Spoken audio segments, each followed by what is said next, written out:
Vous êtes au cœur de la mêlée sur Sud Radio. On est très heureux d'être avec vous pour parler de rugby ce soir avec la fin de la 20e journée du Top 14 qui nous aura tenus en éveil avec beaucoup de plaisir hier soir, notamment entre la section paloise et le Stade Toulousain. Un match qui a été vraiment magnifique et on vous donnera tous les résultats dans un instant avec Quentin Cabanis, l'homme qui est meilleur au fractionné qu'au rugby. Salut Quentin. Salut, en tout cas il y a eu beaucoup d'entraînement dans le week-end.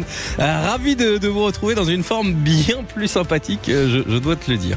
Voilà, je revis. Donc oui. Fractionné à la maison, pourquoi pas. Bonsoir Antoine Mazer, l'homme qui fait cuire du bœuf avec des sauces teriyaki. Non, c'est excellent. Pas faire cuire avec, qui après un petit accompagnement, un petit sauce teriyaki, un petit peu de graines de sésame ou des cacahuètes écrasées, ce qu'on appelle un peu façon tigre qui pleure. Merci Vincent Ferniaud, exactement, on recommande, j'imagine, il doit saliver devant avec ses oreilles quand il nous écoute. Il salive avec ses oreilles. Il doit saliver. Ça commence bien. Franchement, j'ai Carton bleu, allez hop. Mais alors saliver avec ses oreilles, c'est pas terrible non plus. Ah oui, Elle est belle celle-là. Bonsoir Clément Combe, l'homme qui gagne au qui je suis. Il n'y a pas d'autre chose à rajouter, c'est déjà assez édifiant. Oui, c'est suffisant, sobre, efficace. Bonsoir à toutes et à tous. Bonsoir Julien Thomas. Eh bien bonsoir, on attaque bien. Antoine, je donne rien de plus. Ah oui, rien de plus, il y a tout en bouche, on a le plat parfait et le consistant et le dessert avec, grâce à Antoine. Mais en tout cas, bonsoir à toutes et à tous. Bonsoir à toutes et à tous, effectivement, et on aura un nouveau consultant tout à l'heure à 21h. David Gérard rejoint l'équipe Sud Radio Rugby. Dans un instant, on sera avec Dorian Malvezan en direct d'Anoeta à Saint-Sébastien. Mais d'abord, rappelons tous les résultats, parce que c'est vrai qu'on va parler de Top 14, on va vous parler de Top 14 jusqu'à 21h avec 4 grands débats. Quelle équipe a réalisé la meilleure opération de cette 20e journée? On en parle dans un instant. Paris et Toulouse, 2 jeux à l'opposé, mais 2 jeux qui fonctionnent très bien. Ça, on en parlera aux alentours de 20h20. On fera les grands paris en Pro D2. On va faire notre top 6 et on va imaginer qui ira en barrage, qui ira en national. Et puis enfin, on ira vers Anoeta, pour lancer la course aux phases finales. Qui joue le plus gros ce soir, Bayonne ou Toulon? On se posera la question sur Sud Radio, la radio du rugby, 0826 300 300. Mais d'abord, rappelons tout ce qui s'est passé. Quentin Cabanis, parce que beaucoup de choses se sont passées en Top 14, en Pro D2, mais pas seulement. Exactement, Alexandre. Alors, il y a eu des matchs, évidemment, et je vais vous rappeler les résultats de cette 20e journée de Top 14, avec Montpellier qui s'est incliné à domicile face au Stade Français 12-10. Le Racing a battu Clermont 26-10. Succès large de l'USAP face à Castres 43-12. Belle victoire de La Rochelle face à Oyonnax 40-21. Lyon s'est imposé en patron face à l'UBB 27-10. Succès étriqué de Toulouse face à Pau 31-29 avant la rencontre de ce soir, donc entre Bayonne et Toulon. En Pro D2, ça avait démarré jeudi soir avec un match nul, Mont-de-Marsan-Brie 22 partout. Vendredi, Aix-en-Provence a battu Aurillac à l'extérieur 24-20. Béziers s'est imposé face à Biarritz 35-31. Succès de Grenoble face à Soyons-Angoulême 21-18. Agen a battu Rouen 24-23. Dax s'est imposé à Montauban 33-29. Succès de Valence-Roman face à Nevers 15-13 et Vannes a battu Colomiers 34-31. Dans le reste du rugby, donc des nouvelles de Nolan Le Garec qui a dû quitter ses partenaires hier dès la 2e minute contre Clermont. Il est sorti sur protocole commotion. Il n'a pas pu reprendre sa place. Sa présence pour le 8e de finale de Champions Cup face à Toulouse est très incertaine. On vous l'annonçait il y a quelques semaines, la pépite du rugby gallois Louis Rizamit qui a mis sa carrière entre parenthèses pour tenter l'aventure NFL, et c'est un pari réussi puisqu'il a été recruté par les Kansas City Chiefs. Ce sont les vainqueurs des 2 derniers Super Bowl. Oui, Chiefs, oui. Ce sont les vainqueurs des 2 derniers Super Bowl. Donc il va s'engager sur une durée de 3 ans. Il devrait gagner aux alentours de $900 000 par an et il devrait concourir pour un contrat minimum. Ouais, et il devrait concourir pour le poste de running back. Voilà, on a trouvé le poste, c'est running back pour Louis Rizamit. Et puis en rugby féminin, dans Louis Rizamit. Oui. Ça tombe le 2. Ouais, bah écoute, le 3e arrive bientôt, t'inquiète pas. Dans le tour à destination féminin, en tout cas, la France s'est imposée face à l'Écosse 15-5. L'Angleterre a battu le Pays de Galles 46-10 et l'Irlande a perdu contre l'Italie 27-21. Alexandre. Merci beaucoup Quentin Cabanis, l'homme aux 2 cartons bleus, mais toujours sur le terrain. Et ça c'est beau. le cas tout le week-end. Ça a pas été... Bon retour de la pépite. Ah bah écoute, oui. on essaye d'être rock'n'roll, mais le sommeil manque. Voilà. Et le sommeil manque, oui. Et tu nous as manqué, Quentin, hier. Même si Maxime Sénat a passé un très bon moment avec nous. On a notamment parlé des Girondins de Bordeaux. Il a déjà apprécié le moment. Et il a déjà adoré. Ouais, effectivement. 0826 300 300. Venez parler rugby avec nous. Et on va se poser une première question. Quelle équipe a réalisé la meilleure opération de cette 20e journée? C'est la première question que j'ai envie de vous poser. Et tiens, je la pose tout de suite à toi, Julien Thomas. Quelle est pour toi la meilleure opération de cette 20e journée jusque-là? NDC entre deux clubs, parce que le Stade Français qui va gagner à Montpellier, qui se devait après cette bâclée à Toulon, il s'y reste premier, mais c'est quand même aussi l'USAP. L'USAP gagner face à Castres à domicile avec le point de bonus offensif, sortir, se retrouver 9e du championnat à l'heure actuelle, sortir un petit peu de cette zone et se donner de l'air. Il reste pas beaucoup de journées dans ce sprint final quand même dans le championnat, donc je pense qu'aussi l'USAP a fait une grosse opération, donc indécis dans les deux sens, et je vais dire peut-être le Stade Français. C'est la seule opération à l'extérieur. Le Stade Français Paris, pour toi, fait la meilleure opération de cette 20e journée jusque-là, hein, bien évidemment. Si on va poser la question 0826 300 300. Fabrice, bonsoir, bienvenue sur Sud Radio. Bonsoir. Comment ça va, Fabrice? Ben ça va, impeccable. Tout vient d'être dit. pour moi, je partage Mélor, mais à 2000%. Incontestablement, la bonne opération, c'est le Stade Français, parce que avec cette victoire à Montpellier, ils sont quasiment qualifiés, quoi. Ils sont quasiment dans le top 6, là. Il fallait cette victoire. Et puis Perpignan, je ne cesse de le dire, moi, cette équipe de Perpignan, méfions-nous. Et si jamais Perpignan, alors qu'ils sont à 2 points du maintien, c'est vrai, de la 12e place, mais ils sont en même temps, à 2 points, à 2 points de la qualif. Alors ils sont exactement, pour être précis, Fabrice, Perpignan a 6 points d'avance sur Montpellier barragiste. Et Perpignan, c'est ça, 6 points d'avance, et en même temps 2 points de retard sur Toulon, 6e. Donc la question que j'ai envie de vous poser, et je la pose à toute la table sur Sud Radio, et aussi à toi, Antoine et Clément, Perpignan joue le top 6 ou joue le maintien? D'abord le maintien, et après on se permettra de rêver du côté de l'USAP. Ouais. Tu vois les choses comme ça, toi, Antoine, aussi? Non, du tout. Moi, je vois que clairement, c'était le match charnière pour changer de cap. Et là, ils ont affirmé, ils ont montré et ils ont envoyé un signal comme quoi il faudra compter sur eux pour le top 6, sachant que l'USAP, sur les 5 derniers matchs, c'est la meilleure équipe du top 14, 18 points sur les 5 derniers matchs. Mais sur les 10 derniers matchs, il y a que Toulouse et le Stade Français qui fait mieux.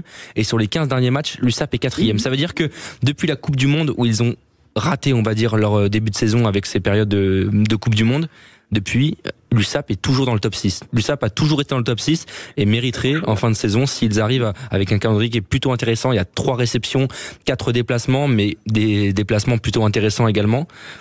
Je pense qu'ils peuvent le jouer. C'est intéressant. Tiens, on va écouter Lucas Dubois, le joueur de l'USAP, qui a évoqué justement cette remontée au classement, l'aspect très positif de tout ça, évidemment, l'apport du public aussi, parce qu'hier il était au micro de Rémi Ruggiero, et c'est vrai que cet aspect-là extrêmement positif, c'est pas tout le temps que ça arrive à Perpignan, ça fait quand même un bon petit paquet d'années qu'on se pose pas la question du top 6 à Perpignan. Lucas Dubois forcément savoure. Je pense que quand on a vu les conditions, on savait que c'est pour ça qu'on a pris aussi le 20 contre première mi-temps, parce que on souhaitait aussi tenir le ballon. Donc ce qu'on a fait au début, après ils nous marquent un essai sur contre-attaque, on savait qu'ils étaient très bons, et voilà, on n'a pas paniqué, on a su revenir petit à petit dans le match, être réaliste, marquer cet essai avant la mi-temps aussi qui nous fait du bien, et après c'est en termes de deuxième qui est extraordinaire, où on enchaîne les essais, donc j'espère que ça va continuer. Julien Thomas, l'USAP joue le maintien ou joue le top 6 demain, dès demain, dès la prochaine journée? Dès demain, il joue le maintien. C'est une équipe qui est quand même avec un effectif avec un peu un manque de profondeur. Bien sûr, la fin de saison, on la connaît, la sortie surtout de la période d'hiver parfois est difficile, des blessés, voilà. Donc ils ont bataillé, ils se sont mis au diapason avec Franck Azema qui a eu du mal à mettre son jeu quand même en début de saison, il faut le rappeler. C'est vrai, c'est vrai. Et donc ça a mis du temps. Puis maintenant, l'après Coupe du Monde est en train de vraiment de prendre, et c'est en plus spirale positive qui se donne dans les résultats, leur donne confiance. Maintenant, pour moi, il y a un match charnière.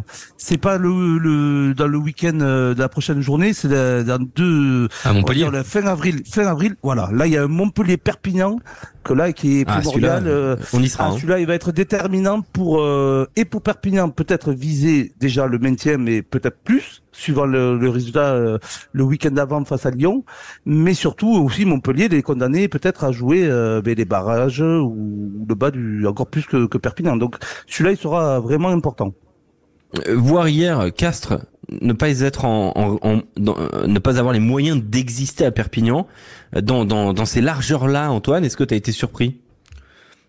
Surpris, oui, un petit peu, parce que quand t'entends les discours de cette équipe castresse qui ça y est, il fallait oublier la défaite de la semaine dernière, il fallait se reconcentrer, la 3e défaite à domicile, c'était l'objectif top 6, parce que d'un point de vue comptable, ces castrés, ils y étaient encore dans la course. Mais quand tu regardes un petit peu la dynamique, c'est vrai qu'elle est totalement... on a l'impression que dans les têtes, ils sont malades. Ils sont malades, les castrés, et que il leur faudrait un électrochoc. Alors je sais pas comment il peut venir cet électrochoc, mais au final, à la fin du match, je me suis dit, si elle ressemble à ça, cette fin de saison pour les castrés, ça peut faire très cher au classement à la fin de saison. C'est vrai que le Castres Olympique, on ne reconnaît pas les Tarnais, Quentin. Mais après aussi, faut voir la composition. Par exemple, alignée hier, quand tu vois que ton numéro 10, c'est pas un numéro 10, ton arrière, c'est pas un arrière, ça complique déjà les choses. Quand tu te dis que là, il y a pas Lebrun, il y a pas Dumora, il y a pas Palis, il y a énormément d'absents aussi dans cette équipe du Castres Olympique, et des cadres, des joueurs majeurs. Quand t'as pas Dumora et Palis arrière, c'est Pierre Poplin. C'est pas un arrière, Pierre Poplin? Je suis désolé, il a été très bon au début de saison en 10, depuis qu'il est passé à l'arrière, c'est beaucoup plus compliqué. Et étrangement, depuis que Dumora est pas à l'arrière, il y a 4 défaites de suite pour le Castres Olympique. Donc toi, t'aurais fait quoi? T'aurais mis Poplin en 10 et t'aurais mis Botitou ailleurs au centre? T'aurais pas fait cette composition-là, toi? Alors, je sais pas si moi j'aurais pas fait cette composition-là, mais le problème c'est que est-ce que actuellement là avec tous les blessés, il y a la possibilité de faire autrement? Attends, l'équipe hier, c'est Quentin Walker, Colonna, Thomas. Regarde le banc. Ouais, d'accord, mais le 15 de départ, Maravat, Staniforce, Babillo, Papali, Delaporte, Fernandez, Botitou, certes, Hule, Goudiou, Séguren, Akosi, Poplin, c'est quand même pas non plus... mais t'as pas le choix. Pas trouvé en Fédéral 2, les mecs, tu vois. Non, mais bien sûr, je dis pas que l'équipe est mauvaise ou quoi que ce soit. 2, mais manque de leader, manque de un Dumora qui peut te faire retourner un match. Il y a quand même certains joueurs pas présents et blessés actuellement du côté du CO qui sont absents et qui coûtent, je pense, un petit peu ces décisions individuelles dans le match, mais aussi peut-être de vestiaire.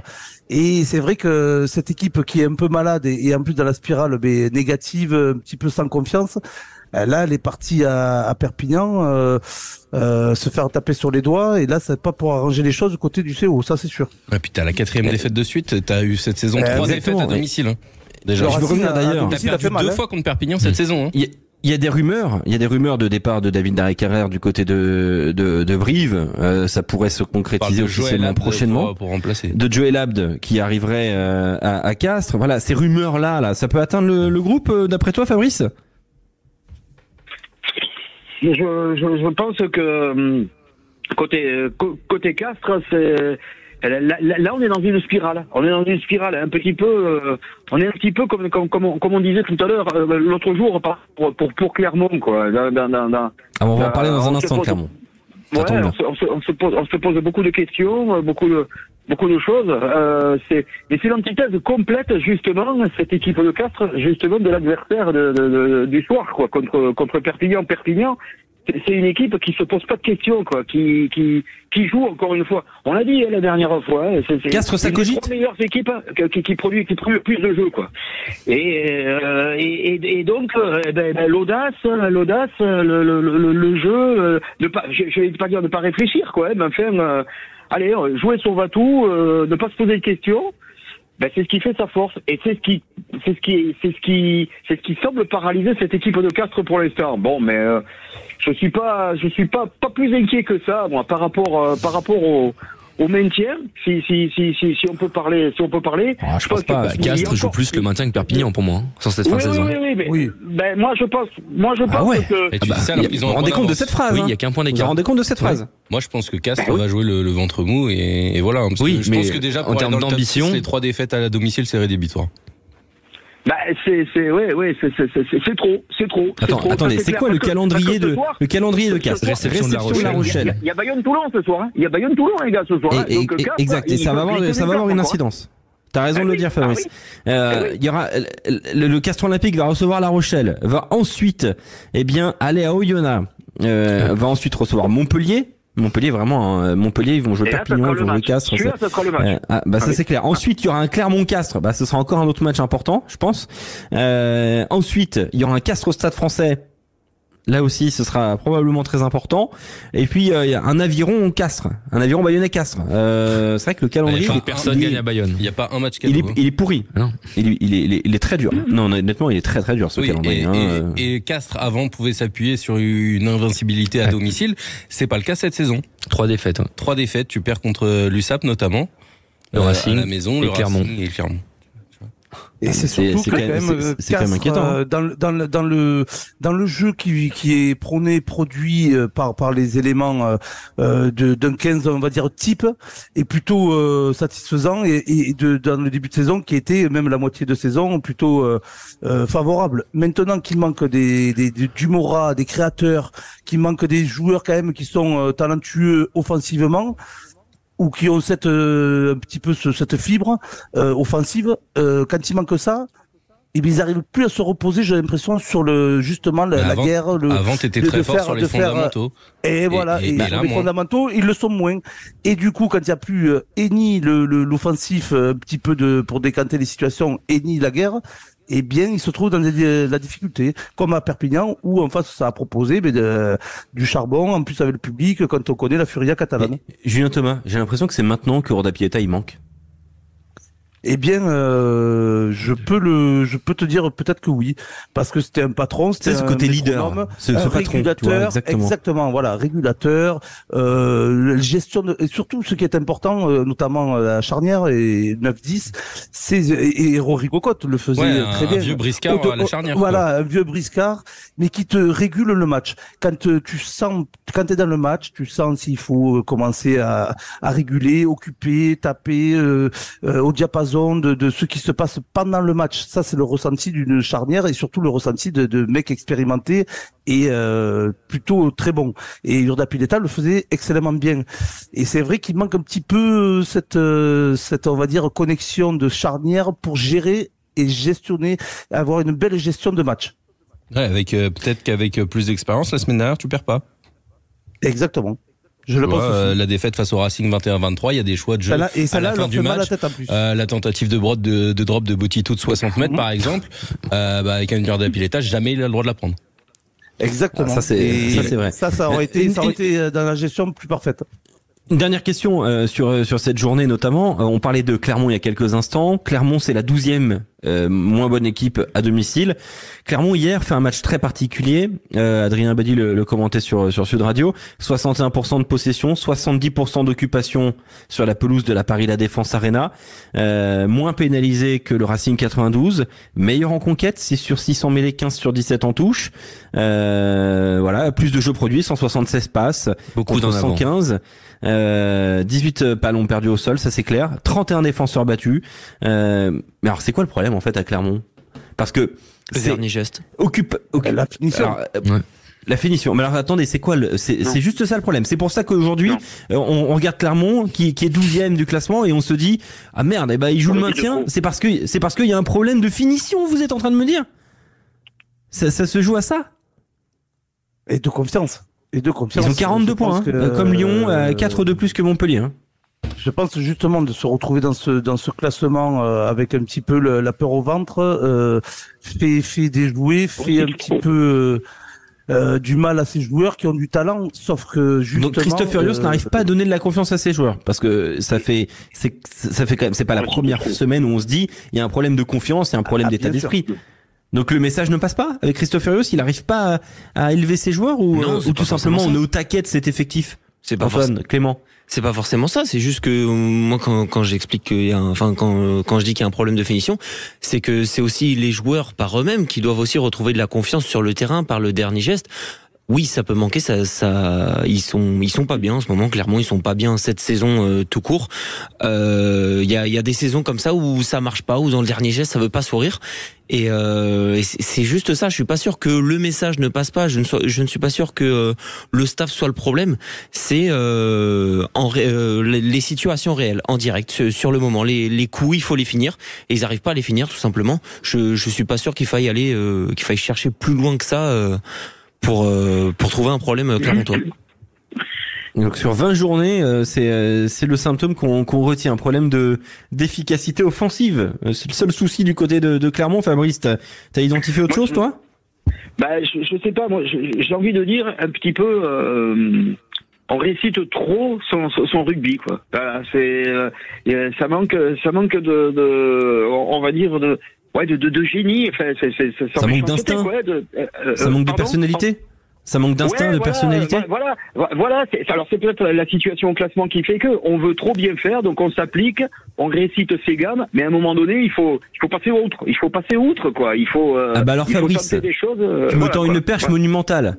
Il y a une équipe, il y a quelques années, on disait qu'elle manquait de personnalité dans le jeu, notamment de 3/4. C'est l'UBB. Et l'UBB, on trouvait que c'était très récité derrière. Et puis depuis maintenant l'arrivée du nouveau staff, oh là là, quel jeu développé avec quasiment les mêmes joueurs en fait au final.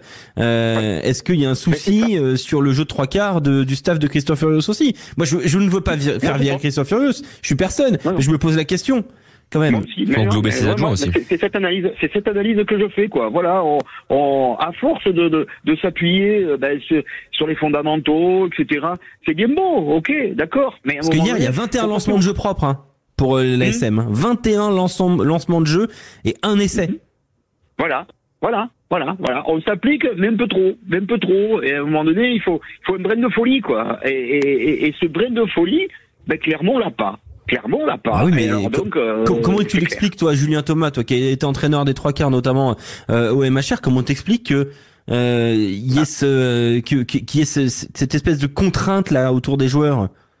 Mais ça vient des joueurs, ça vient de quoi? Ça vient d'où? Non, ça vient des joueurs, ça vient un peu de tout, du discours, de la préparation, de la confiance. Le cadre, il est trop serré. Le cadre qui est serré. Il y a peut-être Christophe Furios qui est plutôt derrière les joueurs, à les marteler et à leur mettre la pression, et plus le club. Donc honnêtement, je pense qu'il y a de la qualité. Maintenant, est-ce que les Clermontois jouent un jeu adapté à leur équipe ou surjouent? Après, est-ce qu'il faut un peu plus restreindre leur jeu comme peut faire le Stade Français, qui est pas très beau à voir, mais très efficace, ils sont premiers du championnat. Alors voilà, ça c'est un débat autre, mais en tout cas, c'est des Clermontois qui en plus rentrent dans une spirale où la petite passe de plus on la fait pas. Des Clermontois qui se regardent et puis c'est la faute à personne, manque un peu de leadership sur le terrain. Et ça se ressent quand tu dois quand même au Racing, le nombre d'occasions qu'a cette équipe clermontoise et de pas marquer, ils doivent presque gagner le match à l'arrivée quand on à la finalité de ce match, c'est vraiment une victoire qui peut être clermontoise. Je vais vous donner le nombre de passes par joueur du côté de Clermont hier sur la pelouse du Racing 92. Jono 62, ce qui est quand même colossal, 62 passes. Anthony Bello 19 passes, donc il a quand même touché pas mal de ballons. Donc c'est quand même sérieux. Mais alors derrière, le troisième c'est Soakula. Il est troisième ligne centre, il a fait 12 passes. Ensuite on a Yato à 7 passes. On a Rob Simmons à 8 passes. On a Étienne Fourcade à 6 passes. Et on n'a toujours pas de 3/4 en fait. Les 3/4, le 3/4 qui a fait le plus de passes, c'est Georges Moala. 3, sinon c'est Erito, c'est 5 pour Moala, c'est 3 pour Erito, 1 pour Delgui, 1 pour Fall, 3 pour Rosière. Mais je comprends, parce quels sont les circuits en fait de jeu de cette équipe? Il y a peut-être une question de hiérarchie aussi. Il y a, je pense notamment au poste de numéro 10 où ils ont 3 bons numéros 10, clairement avec Kourda Pieta, Bello et Plisson. Bello avait l'air de se dégager comme le numéro 10 titulaire, notamment je pense à la victoire à Castres, sauf qu'il se blesse juste après. Donc en fait, il y a un perpétuel changement. Au centre, Moala, il a eu quelques pépins. Là, il est revenu, il a fait un gros match contre Pau. Mais après, à côté, est-ce que c'est Herito, est-ce que c'est Fouissac, est-ce que c'est Dari Carrère? Il y a peut-être un changement perpétuel et il y a trop de changements sur les lignes arrière pour permettre de développer plus d'automatisme et plus de précision, tout simplement. Si on regroupe toutes ces informations-là, Antoine Mazer, Quentin Camenis, est-ce qu'on peut parler d'une équipe en transition? De l'ASM? Ouais. Ah non. Et puis quand tu vois quand on dit transition, à un moment donné, il faut ça fait depuis 2019 que l'ASM ne s'est plus qualifié pour les phases finales. C'était le club qui fournissait depuis 2017-2019 le club avec le Stade Toulousain qui fournissait le plus d'internationaux au 15 de France. La transition, ça fait comment? Il n'y en a plus du tout. La transition, elle est où? Ils étaient qualifiés depuis 2007 jusqu'en 2017. Ils ont fait 11 phases qualificatives consécutives. Ce club-là, il y a un vrai contexte, il y a un vrai climat qui est un peu similaire, on va dire, mais encore avec des différences, celui de Toulon cette année. Mais il y a vraiment quelque chose au-delà du sportif, j'ai envie de dire, qui se passe à Clermont. Avec un contexte, avec des supporters, avec un président, avec des relations qui sont compliquées.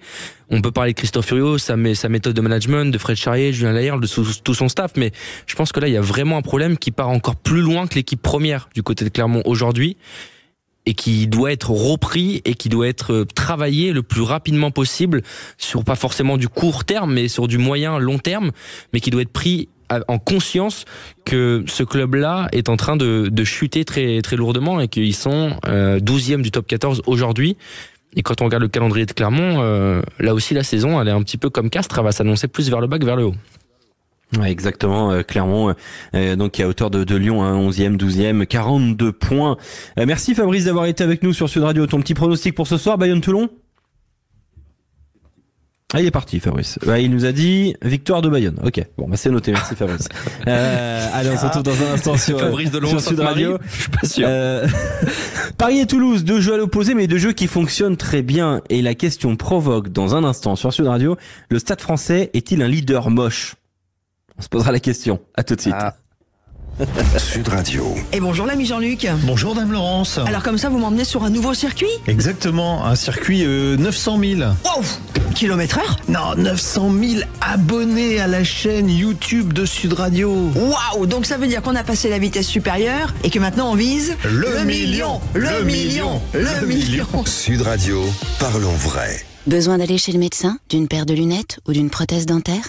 Même quand on a un emploi et une mutuelle, on n'a pas toujours les moyens de faire face à certaines dépenses de santé. C'est pour ça que l'assurance maladie propose la complémentaire santé solidaire pour aider les personnes aux revenus modestes à payer moins cher tout en étant bien couverts.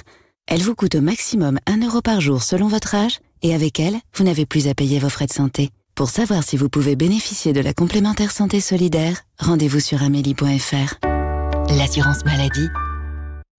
Sud Radio Perpignan. 103.2. Sud Radio. Renault.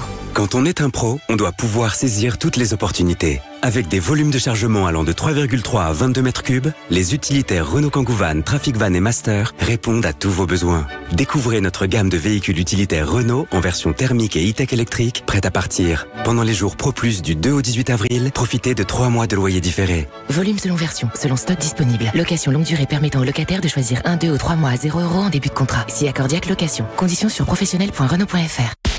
Sud Radio, au cœur de la mêlée, Alexandre Priam. Vous êtes sur Sud Radio, la radio du rugby. On est à une demi-heure maintenant du coup d'envoi de ce très grand match Bayonne-Toulon ce soir à Anoeta, à Saint-Sébastien, et on vivra ça avec Dorian Malvezin et David Gérard. Paris et Toulouse, 2 jeux à l'opposé, mais 2 jeux qui fonctionnent très bien. Ils sont leaders, les 2 clubs, les 2 ennemis, le Stade Français Paris et le Stade Toulousain. Le Stade Français leader même avec 63 points. Mais le Stade Français est-il un leader moche? C'est une question volontairement provoque. Je ne souscris pas à cette phrase-là qui m'a été soufflée par Quentin Cabanis. Et pour en parler, on accueille Thibaut de Paris. Salut Thibaut. Salut Alexandre, salut la team Sud Radio. Salut Thibaut. Je sens qu'on va rigoler ce soir, Thibaut. Le Stade Français est-il un leader moche? Julien Thomas. Leader, donc pas forcément moche, par contre moins beau qu'un dauphin peut-être toulousain dans le jeu. Voilà. Quand on parle de rugby pur et dur, ça c'est sûr, mais efficace. Donc il n'y a pas de moche ou de beau quand t'es premier, hein, forcément. Ah ben là, on se pose la question de la beauté, de l'esthétique. Est-ce que le Stade Français est un leader moche? Tu nous réponds. Pas forcément moche, mais moins beau que son dauphin toulousain. Exactement. Ça fait mal ou pas, ça, Thibaut? Supporter parisien. Bah non, on est premier. Je l'attendais. Il est là, Johan Huget, ou pas là? Non, pas là. Non, il est pas là. Non, il est pas là, mais on a David Gérard dans quelques instants. Hein. D'accord. Ouais, Toulonnais, Toulousain aussi, hein, attention. Oui. Bon, est-ce que c'est un leader moche? Quel regard tu as sur l'esthétique du jeu de ton équipe? Parce que bon, tu vas pas nous raconter du flanc, c'est pas l'équipe la plus spectaculaire à regarder jouer, mais c'est efficace, hein, j'en conviens. Ouais, et puis il reste plus que 6 journées. Je pense qu'on sera en phase finale. Après on verra. Il y a un petit classico début mai qui me tente bien parce que ils vont bien se fatiguer pour la Champions Challenge bidule, la South African Cup là. Donc qui se fatigue un peu, que pourquoi pas qui se blesse, et puis après on verra qui sera premier ou deuxième, c'est pas grave. Que c'est beau l'esprit sportif. Oui. Bon, L'important, franchement, hier, je pensais pas qu'on allait gagner à Montpellier, pour être franc. Victoire 12-10, mais alors, comme le dit Patrice Colazo, le score ne reflète pas du tout le match, et je suis totalement d'accord avec lui. Patrice Colazo dit hier, quand on joue le leader et la meilleure équipe de la saison à l'extérieur et qu'on n'a rien, on meurt à 2 points. Mais l'écart est colossal sur le match, dit-il. 100 ballons en touche, 100 ballons en mêlée, des rucks pas très propres. On a beau mettre l'énergie du désespoir, ça ne suffit évidemment pas. 100 ballons face à une équipe hyper hermétique et froide, c'est compliqué. On est pris sur les basiques. Il y a 2 points d'écart au tableau d'affichage, mais il y a quand même un gros écart entre les deux équipes.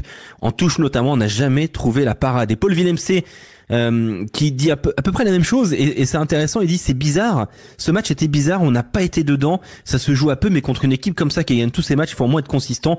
Eux l'ont été, pas nous. Comment on explique ce constat d'échec qu'ont les adversaires à chaque fois face au Stade Français Paris? Ça, on va essayer de se poser la question. Quelle est la formule magique du Stade Français Paris? Mais Quentin, pourquoi toi tu estimes que le Stade Français est un leader moche? J'ai pas dit qu'ils étaient moches, moi. Laisse-moi tranquille. Hors antenne, tu l'as dit, ils sont moches. Non, j'ai pas dit ça. J'ai dit que c'était un type de rugby qui peut gagner et qui a déjà gagné avec d'autres équipes, par exemple. Alors, c'est pas moi qui vais dire que c'est moche. Je dis juste que c'est pas forcément, le plus sexy, mais il y a quand même des fois des actions spectaculaires. Peut-être que le plus bel essai de la saison, il a été inscrit par le Stade Français. Celui d'Akuaka. Bah oui, par exemple. Donc on a vu des actions d'éclat du Stade Français cette année.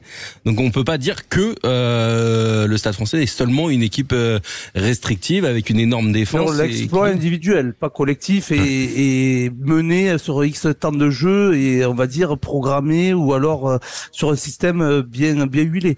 Là, je te rejoins que c'est le plus beau peut-être, mais c'est un exploit individuel d'Akuaka. Certes.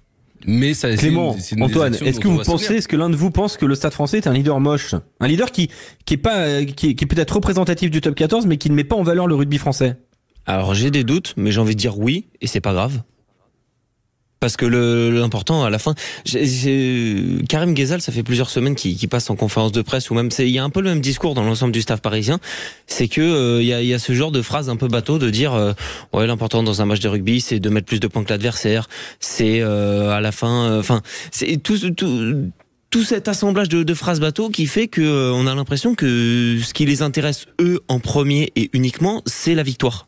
Après la manière, c'est bien construit, il y a une grosse défense, la conquête elle est présente, ça faisait déjà plusieurs années qu'il y avait une grosse conquête au Stade Français, mais elle est toujours aussi forte, et puis voilà, tout simplement, c'est le Stade Français est leader, et je pense n'aura aucune difficulté à se qualifier directement en phase finale. Est-ce qu'ils justement ils cachent pas leur jeu pour les phases finales? Moi je suis pas sûr. Il y a eu beaucoup cette question, parce que je suis pas sûr non plus. Je suis pas sûr, et je pense qu'ils auront des manques. Ils vont pas envoyer du jeu de tous les côtés. Il faut pas oublier que cette équipe Stade Français elle a quand même récupéré, on va dire, son staff intégral. à partir du mois de novembre, même si c'était Paul Gustard qui chapeautait pas mal de choses et que on sait que le gros du taf a été fait par Paul Gustard quand même. Hein, on va pas se mentir. Non, mais on va pas se mentir, bien sûr. Parlons vrai sur Sud Radio. Mais c'est vrai que quand même, au niveau de la stratégie, au niveau de du management, quand même Laurent Labitte et Karim Ghezal ont récupéré un groupe où ils n'avaient quand même très peu de repères humains, on va dire, avec ce groupe-là. Ça a tangué quand même. Hein. Ça a tangué à Pau, ça a tangué le mois de novembre et décembre. Ça a été chaud hein, au sein du Stade Français. Hein. C'est pour ça.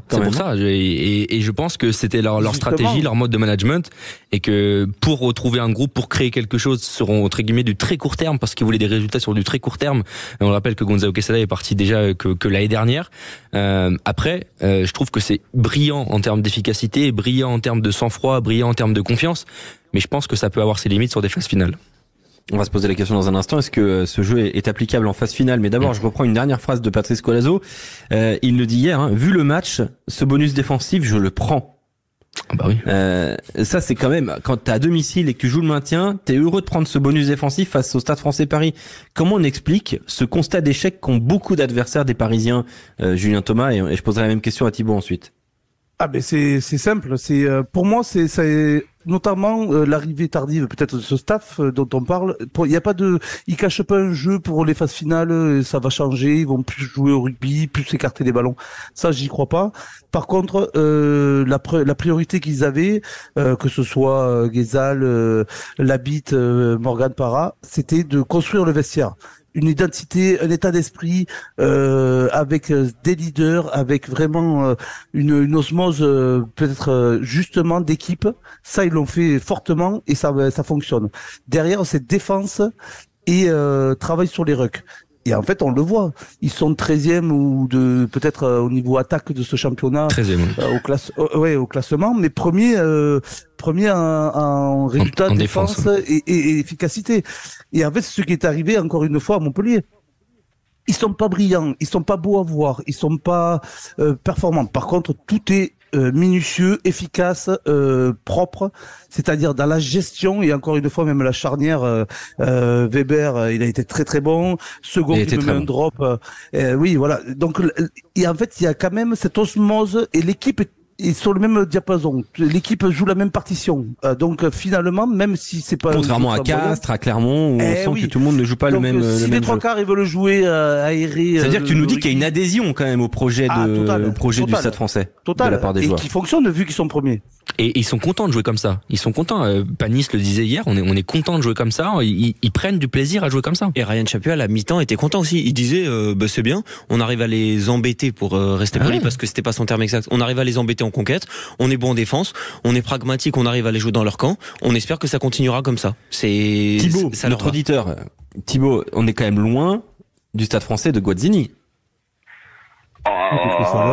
Oui, mais je suis assez d'accord avec l'ancien quand même stadiste Julien Thomas, qui a gagné un titre avec Stade Français, je crois bien. Tout à fait, 2015. Voilà, et tu parlais de l'osmose de certains leaders et tout ça. Moi, je pense que l'osmose, c'est la suite de ce qu'a fait Gonzalo Quesada pendant 3 ans. Parce que l'équipe a pas tellement changé à part au niveau du staff, à part certains joueurs qui sont arrivés. Ouais, oui, Gonzalo, moi je le kiffe quand je regarde l'Italie aussi. Et l'équipe a peut-être changé. Après, les bases du rugby, c'est devant, hein, no scrum, no win. Hein, donc voilà, ça joue peut-être moche, mais ça gagne. Voilà, il reste. Mais est-ce que ça c'est applicable en phase finale? Est-ce que ce jeu-là, tu peux te dire, allez hop, en phase finale, on l'envoie? Ah ouais, mais attends, quand t'es premier, Thibaut, c'est pour aller chercher le titre. À un moment, le Stade Français va être face à ses responsabilités. Je suis assez d'accord avec ce que dit Ghezal. Lui, il veut aller chercher un titre. Hein. Après, on verra a priori, on devrait être dans les 2 premiers. Moi, j'ai l'impression qu'il n'y a pas de plan B.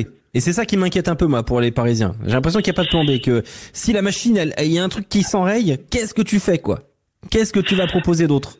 Tu vois? Et en phase finale, t'arrives face à des équipes qui sont bien coachées. Qui sont redoutables, et qu'est-ce qui se passe là si tu galères à défendre le Stade Toulousain ou l'Union Bordeaux-Bègles, qui est quand même une équipe qui est très très difficile à défendre? Qu'est-ce que tu vas produire, Julien Thomas? Comment tu changes, comment tu retournes ta veste? Tu vois, c'est Alors là, compliqué. je suis d'accord avec toi, Alexandre. Là, je suis d'accord avec toi. Et même un exemple, pas la dernière gagnée par les Montpellierins face à Castres, mais celle d'avant de finale perdue. À la mi-temps, c'est des Montpellierins face à Castres qui étaient sur un... Ils n'avaient pas de plan B. Ils se faisaient cabosser par des Castrés qui ont fini champions et qui, dans le combat, dominaient une équipe montpelliéraine et avec beaucoup de Sud-Africains qui étaient plutôt un rouleau compresseur, sauf qu'ils n'avaient pas le plan B. Pour essayer de trouver une solution. Et j'ai l'impression que c'est un peu un Stade Français qui est dans ce registre-là. Alors défensivement, ça tient dans les rugs, ça vient bien contrer, bien batailler et être intelligent pour faire ses turnovers. C'est efficace dans la gestion de leur match. Parce que 2015, quand t'es champion avec ce Stade Français, tu joues, toi. Là, il y a du jeu au Stade Français Paris en 2015. C'est une équipe qui devient solide, mais qui est d'abord joueuse.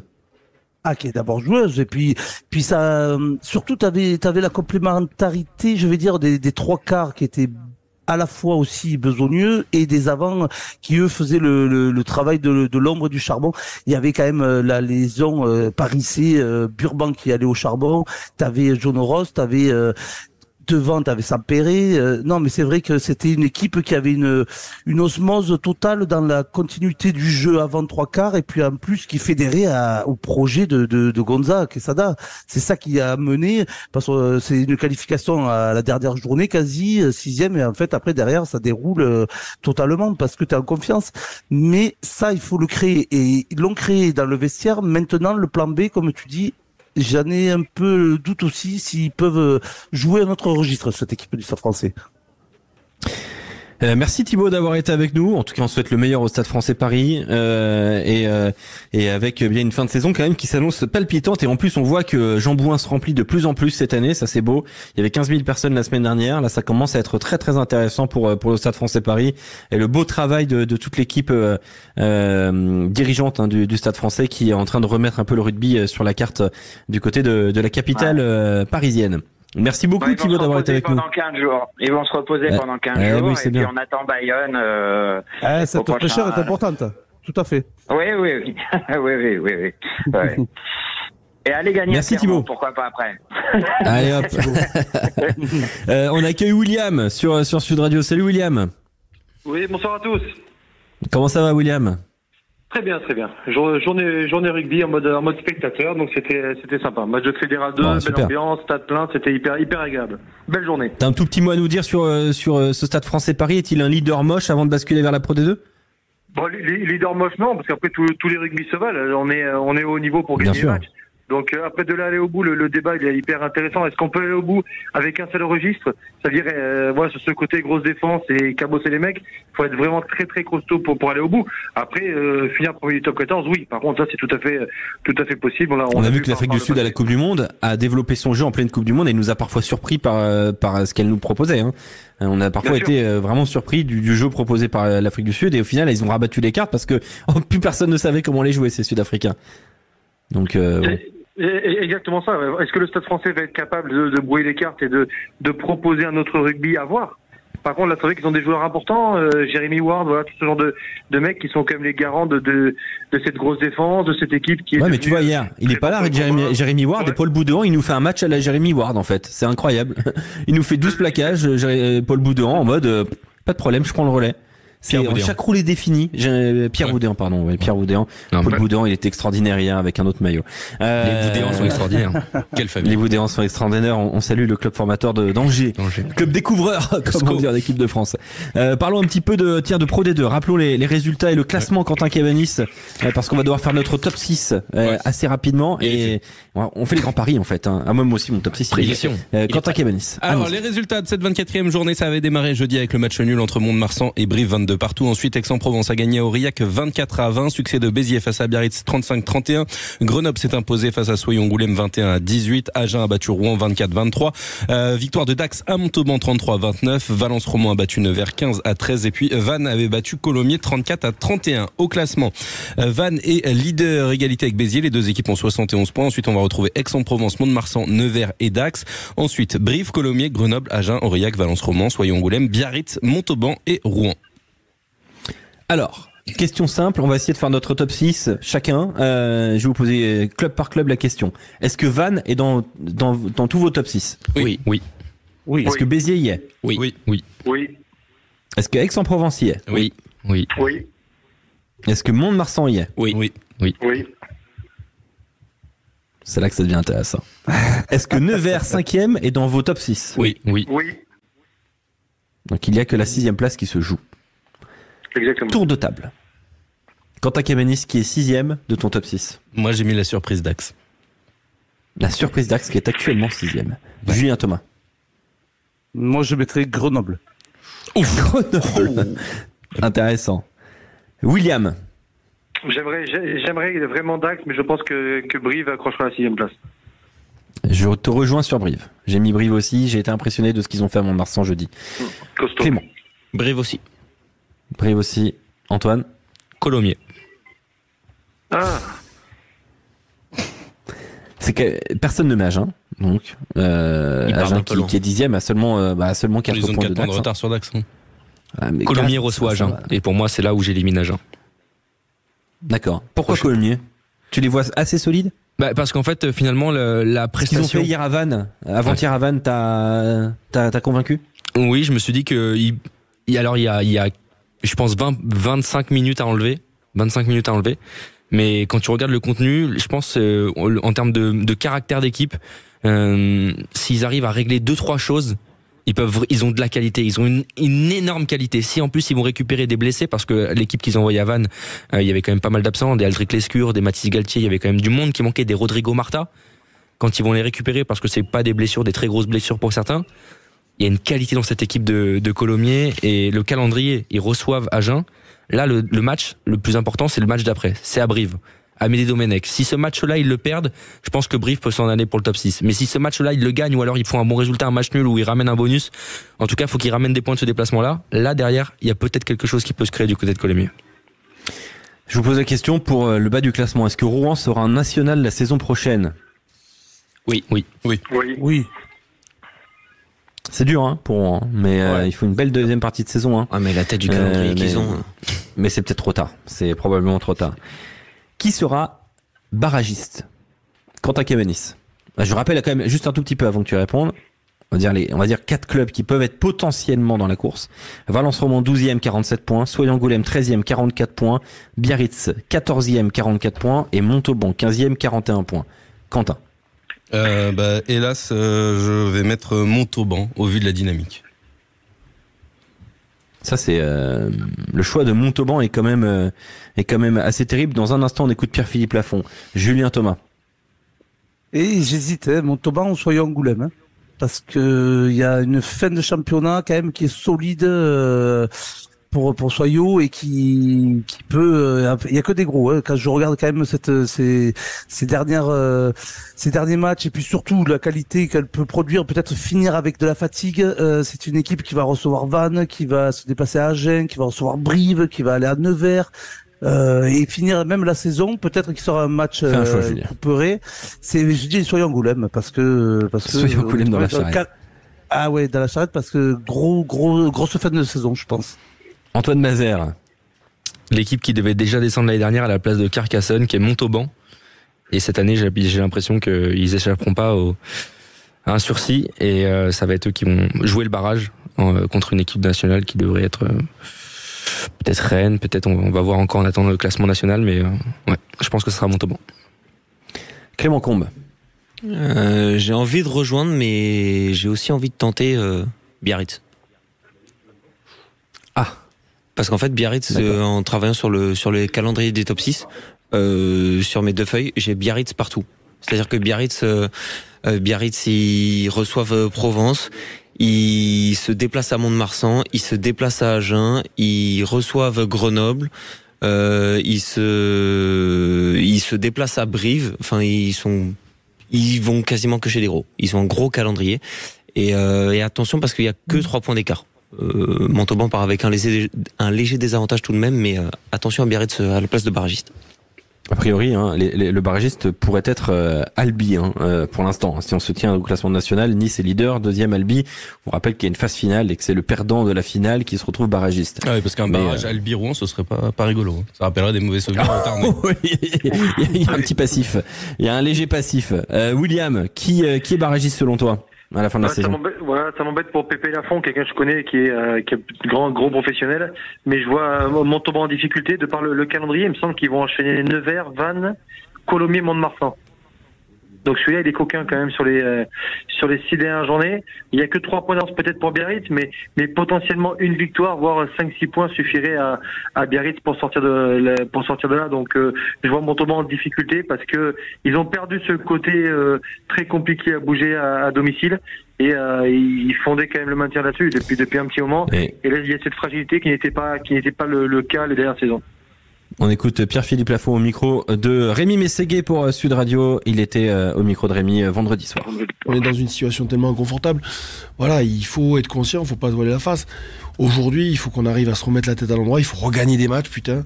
Ça, on n'y arrive pas. Et donc là, c'était une bonne occasion ce soir. On l'a pas fait. Il va falloir aller chercher des points à Aix. Il va falloir batailler contre Nevers, batailler contre Vannes jusqu'à la 30e journée. Et puis, si à la 30e journée, il faut qu'il y en ait une 31e. Je vous l'ai dit, la Lune, c'est un exemple, hein, mais peu importe où ça sera, peu importe contre qui ça sera, il faudra aller sauver sa place, chercher sa place en Pro D2. Voilà, donc Pierre-Philippe Lafont au micro de Rémi Mességuet. William, merci d'avoir été avec nous. Ton petit pronostic pour ce soir, Bayonne-Toulon? Bayonne, je veux bien enchaîner. Il y a un coup à faire pour se positionner sur le top 6. Et voilà, Bayonne, voilà, pour le magnifique public bayonnais, ce serait une belle soirée. On verra ce qui va se passer. Tiens, on prend tout de suite la direction de Saint-Sébastien. Anoeta, 39 000 personnes dans un stade somptueux. Bonsoir Dorian Malvezin. Hola todos, bienvenue à Saint-Sébastien, comme tu l'as dit Alex, pour ce match entre l'Aviron Bayonnais et le RC Toulon. Et dans une petite cabine, on n'est pas dehors, donc j'espère que vous allez entendre cette belle ambiance des 39 000 personnes ici, supporters bayonnais. Pas mal de supporters toulonnais ont également fait le déplacement ce soir. Et on accueille aussi sur Sud Radio notre nouveau consultant. Bonsoir David Gérard, comment ça va David? Bonsoir tout le monde. Ou nouveau ancien, hein. Je sais pas comment on peut c'est dire. Vrai, nouveau ancien. On a déjà travaillé ensemble, effectivement, du côté de... oui, c'est un comeback, il est de retour. Bonsoir David, ça fait plaisir de t'avoir. Bonsoir à tous. Salut David. Bonsoir Julien. Salut. Tiens, on parlait un petit peu de Pro D2, tu connais un peu le championnat David, puisque bon, t'es sélectionneur aujourd'hui de la Roumanie, mais t'as officié notamment du côté de Montauban 15e. C'est vrai que ça sent pas franchement très très bon pour les Tarn-et-Garonnais. Hein. Cette situation me fait énormément de peine. Énormément de peine pour les joueurs, pour David Ocagne qui est toujours là-bas, pour Nicolas Césure et je sais que c'est compliqué, je sais que c'est dur. Maintenant, cette Pro D2, elle ressemble un peu au top 14. Hein. En une victoire, tu peux sortir des places qui sentent le roussi et tu peux te retrouver vite dans le ventre mou. Donc, il faut vite qu'ils relancent la machine et qu'ils gagnent rapidement, quoi. Parlons un petit peu de Bayonne-Toulon. Ce soir, je vais vous poser la question. Est-ce que Bayonne ou Toulon, alors on va regarder un petit peu les positions au classement. Les Bayonnais aujourd'hui sont 10e avec ce match en retard, 43 points. Le RCT à 46 points, 3 de plus, c'est à la 6e position. Qui joue le plus gros ce soir? On a d'un côté le RCT qui joue clairement sa place dans le top 6, même si une défaite les maintiendrait à cette 6e place, bien évidemment. Mais de l'autre côté, il y a Bayonne qui est toujours un petit peu embêté par cette histoire de maintien. Qui joue le plus gros ce soir dans le Malvezin, selon toi? Pour moi, c'est Bayonne parce qu'ils reçoivent. Bayonne parce qu'ils reçoivent, selon toi, David, Dorian. Ouais, pardon, excusez-moi. Il n'y a pas de souci. Non, Bayonne aussi, parce que oui, comme l'a dit David, Bayonne reçoit ici à Anoeta. On rappelle que la dernière défaite, entre guillemets, à domicile, c'était ici même, face à la section paloise, la saison dernière, 30-20. Et surtout, l'Aviron Bayonnais en 4 victoires, elle rentre dans le top 6 et rejoindrait le wagon de tête pour espérer peut-être atteindre et terminer dans ce top 6 de top 14. Ouais, Julien Thomas. La pression, elle est sur qui ce soir? Elle est un peu sur tout le monde, évidemment, mais est-ce qu'elle est plus sur les Toulonnais ou les Bayonnais? Forcément, elle est sur tout le monde, elle est sur les Bayonnais par rapport au classement et se mettre un peu plus à l'abri, mais surtout les Toulonnais s'ils veulent le top 6. Et ils ont gagné qu'une fois à l'extérieur. Quand c'est l'écurie qui veut être dans le top 6, on sait très bien que dans la saison, il faut aller grappiller des points chez des équipes extérieures et peut-être Bayonne peut être l'opportunité, sauf que MVQ bien sûr à Jean Daugé, mais difficile à manœuvrer peut-être à Anoeta aujourd'hui. Pour moi, les Toulonnais jouent gros dans le fait d'être peut-être s'asseoir un peu plus dans le top 6. David. Ouais, pour moi, c'est cette 6e place, ils sont 7 à pouvoir la prendre à l'heure actuelle. Donc c'est vrai qu'il faut avoir des vers le bas, mais il faut avoir aussi vers le haut. Donc celui qui va gagner ce soir va prendre l'ascendant psychologique et en termes de points de terrain, va prendre l'ascendant sur les autres. Et pour moi, Bayonne a beaucoup à perdre parce qu'il ne joue pas forcément à domicile. Rappelons-nous que délocaliser, c'est bien pour le business, c'est bien pour le ticket d'entrée, c'est bien. Ils avaient perdu face à Pau l'année dernière. Et ils avaient perdu, mauvais souvenir. Et ils avaient bien perdu. Donc là, le match, il peut s'apparenter pas à un terrain neutre, mais pas loin. Donc ça veut dire que le manque de repères, il va être aussi bon pour Toulon que pour Bayonne. Et on a vu aussi que Toulon, quand Toulon joue à Marseille, c'est pas non plus évident. Quand on regarde un petit peu les compositions des deux équipes, on va pas tout dévoiler maintenant, on a le temps jusqu'à 21h07 et le moment du coup d'envoi du match. Baptiste Serin sera titulaire aujourd'hui. Est-ce qu'il y a un Toulon avec et sans Baptiste Serin, David ? Et je pense qu'il a une maîtrise quand même sur ses avants et puis il a un impact par son tempérament sur le jeu. Serein, c'est pas on va dire que c'est pas le neuf qui te permet à un moment donné de suivre une logique de match. C'est quelqu'un qui est plus dans la création, l'instinct, et puis il a du tempérament. Et à Toulon, il faut du tempérament. Surtout avec le paquet d'avant qu'il a, qui souffle le chaud et le froid. Il te faut un garçon qui cornaque en fait, qui domine un peu ses avants, et lui c'est vraiment le cas sur Toulon en tout cas. Julien Thomas.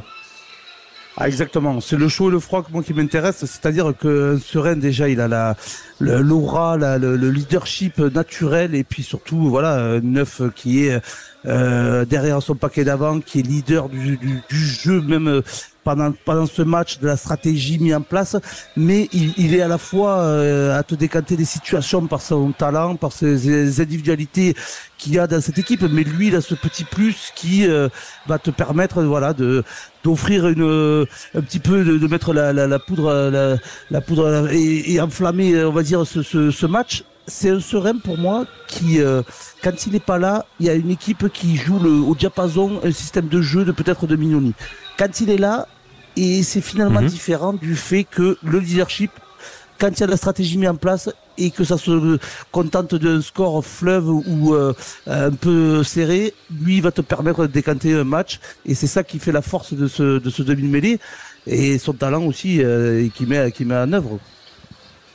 Bah ça il est talentueux effectivement. On va écouter Pierre Mignoni qui revient sur ce contexte, parce qu'à Anoeta effectivement c'est quand même un stade basque, c'est la Real Sociedad, c'est un stade mythique qui a habité longtemps aussi le rugby français entre Biarritz et Bayonne. C'est d'ailleurs la 6e fois que Bayonne vient du côté donc d'Anoeta. Biarritz aussi a joué des grands matchs. Ce contexte-là, Pierre Mignoni le connaît.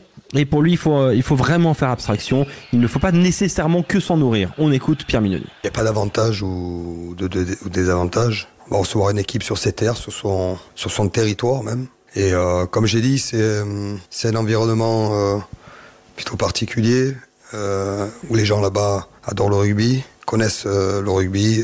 Et nous, il faut qu'on soit concentrés sur nous. Parce que forcément, on va avoir quelques Toulonnais avec nous, mais on va être un peu seul. Mais il faut qu'on soit déterminé et concentré sur ce qu'on a à faire. C'est pour ça que c'est un double challenge. C'est un double challenge ce soir pour cette équipe du RCT qui joue gros pour sa course aux phases finales. Surtout que il y a eu une très très grosse victoire la semaine dernière, 54-7 si je me trompe pas, face à Montpellier. Est-ce que Toulon sera dans la même lignée? Ça on va le vivre sur Sud Radio. Merci beaucoup Julien Thomas d'avoir été avec nous. Très très belle soirée, très bon match. Bon match. Et on continue l'aventure jusqu'à 23h avec David Gérard, avec Dorian Malvezin, avec toute l'équipe Sud Radio, avec vous au 0826 300 300.